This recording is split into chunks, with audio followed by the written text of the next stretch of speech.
Dê ma pu bira rồi nó bạc đi chồng. Chính khách em bị xem tiếng cái xem phát dậy em phát dậy wow. Nâng bếp pura kadro. Khut ai chồng. Mai happy birthday ki koi shopping chat tore de. Let's go. Thara le ji mana. Tiffin lo tu na kai no. Yay! Kokoi. Harau jaga ma. Kokoi hen. Mapsi is câu rồi nhớ rồi nè. Mapsi.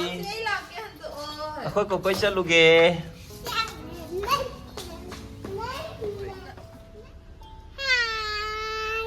Hi Chichi. Chichi. Marwan ji thole ya da madana. Thoi omdre. Kai thau hana hanchal. Mama the happy birthday am ta hai se. Mama happy birthday. Đi hết thâu lộc với petrol pump này ví dụ ngoài.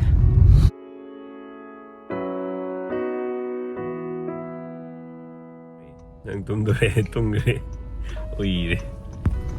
Đâu đấy. Tôi suy gì nè. Thái na sang cái trục cái sân này em bắt đầu dịch nông nữa. Em nán nó xem dễ lệ. Mà nung cái em post này hay. Sang ga nó bị tới xin vào miệng mà sẽ lùi đi à. Anh à,你就演呀个，这很给味，搞这那个没么没得的。anh mặc tung tua cái này à? Đấy ngày ra đi mua băng to đấy. Mua tung bây giờ mình ngập cái nào vậy? Chết tung được kiểu.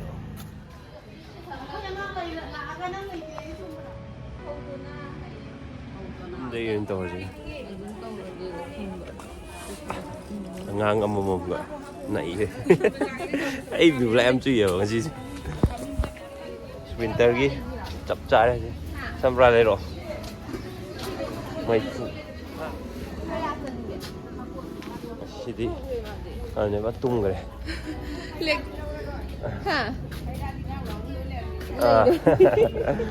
rồi xịt ba lệch thật rồi hả tung bây tại mình ngồi rồi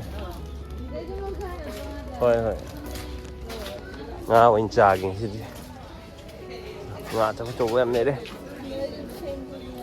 hình bờ khẩn nga lâu kìa am trò vậy hả khơi lâm phèo bây giờ khơi lâm phèo bây giờ chỉ am trò vậy hả mà bản thông lệ giàu lắm mà bỏ mà na hi mà sao tụi anh nó khali được không thì 좀 bra.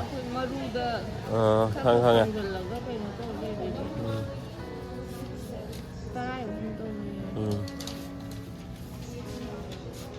Karamba. Anh đang nhìn máy cái phút tổ. Lấy ra rồi. What's that? Layrun.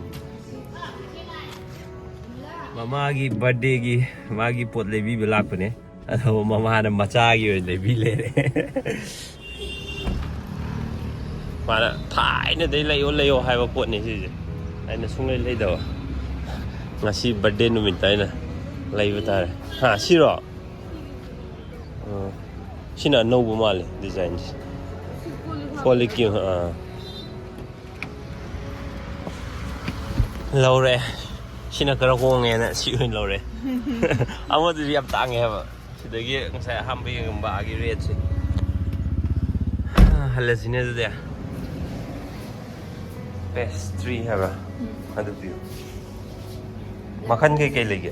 That first like chocolate pineapple strawberry. Makan ching do mom lagi view. Strawberry. Dari mana? Wow to dong ni apa? Tung re. Ani mak tunggu apa? Happy birthday mama am tayo ba? Tu, mai cake lagi cake charge. Posta ring sih, dia ngomong sih. Ya. Ini untuk dia. Lagi deh. Ai cái lấy giấy đó mà cái lấy giấy đó mà sao em phải giấy không rồi em mix đâu gì happy birthday to you candle mà thả là gì đó em mà sai các chơi lên những cái đó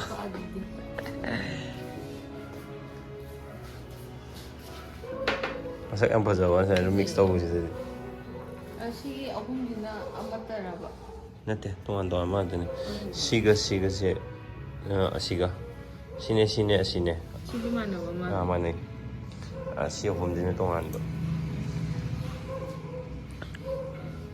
ꯆꯥꯔꯁꯤ ꯃꯁꯤ ꯑꯃ ꯏꯟꯕꯤꯒꯦꯁꯦ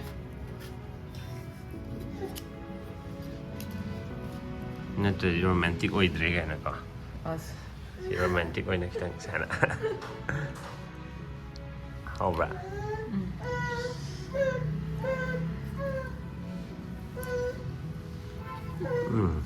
ꯍꯥꯎ ꯃꯣꯏ ꯀꯦꯛꯁꯦ ꯑꯗꯨꯝ ꯍꯥꯎꯋꯦ ꯑꯦꯂꯤꯒꯤꯁꯦꯀꯣ ꯑꯦꯂꯤꯒꯤꯗꯤ ꯍꯥꯎꯋꯦ ꯌꯥꯝ ꯆꯝꯅ ꯁꯦꯂꯦꯕ꯭ꯔꯦꯠ ꯇꯧꯕ ꯕꯔꯊꯗꯦꯅꯤ ꯂꯥꯡꯕꯤ ꯈꯣꯠꯄꯤ ꯀꯩꯝ ꯌꯥꯎꯗꯕꯤꯗ ꯍꯥꯏ ꯍꯥꯎ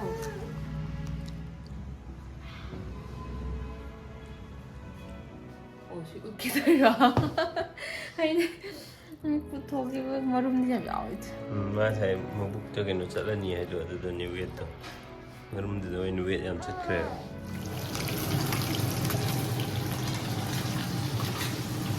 ꯍꯥꯎꯕ꯭ꯔꯣ ꯌꯥꯝꯃꯤ ꯃꯆꯤꯟꯕꯥꯡ ꯀꯣꯠꯇꯩ ꯆꯥꯔꯣ ꯂꯣꯏꯅꯃꯛ ꯆꯥꯕꯗꯤ ꯌꯥꯝꯃꯜꯂꯤꯀꯣ ꯂꯣꯏꯅꯃꯛ ꯆꯥꯕꯗꯤ ꯌꯥꯝꯃꯜꯂꯤ ꯈꯤꯇꯪ ꯃꯥꯏ ꯕꯔꯊꯗꯦꯒꯤꯅꯤ ꯈꯪꯕ꯭ꯔꯗꯣ ꯍꯥꯎꯕ꯭ꯔꯥ ꯂꯣꯏꯔꯛꯇꯧꯔꯦ ꯏꯃꯥ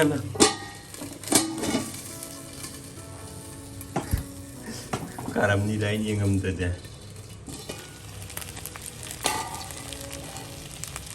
ꯃꯍꯤ ꯍꯥꯞꯇꯕꯤꯗꯣ ꯉꯧꯔꯝꯃꯤꯔꯣ ꯃꯥꯏꯁꯦ ꯑꯩ ꯈꯪꯗ꯭ꯔꯦ ꯀꯩꯅꯣ ꯅꯪꯒꯤ ꯃꯍꯤ ꯍꯥꯞꯄꯝꯗ꯭ꯔꯣ ꯍꯥꯞꯇ꯭ꯔꯤꯌꯦ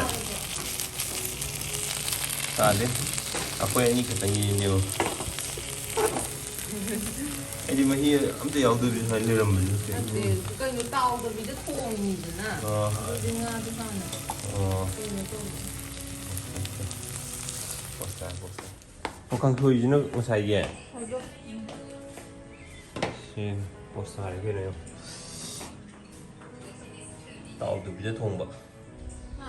ꯇꯥꯎꯗꯕꯤꯗ ꯊꯣꯡꯕ ꯍꯥꯏꯕ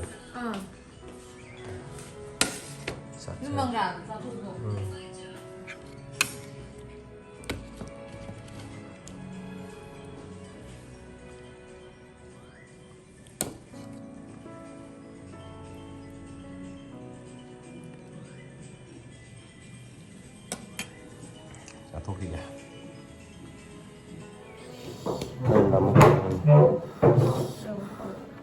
ꯃꯪꯒꯟ ꯍꯥꯎꯕ꯭ꯔꯥ ꯃꯪꯒꯟ ꯆꯥꯗ꯭ꯔꯤ ꯍꯥꯎꯋꯦ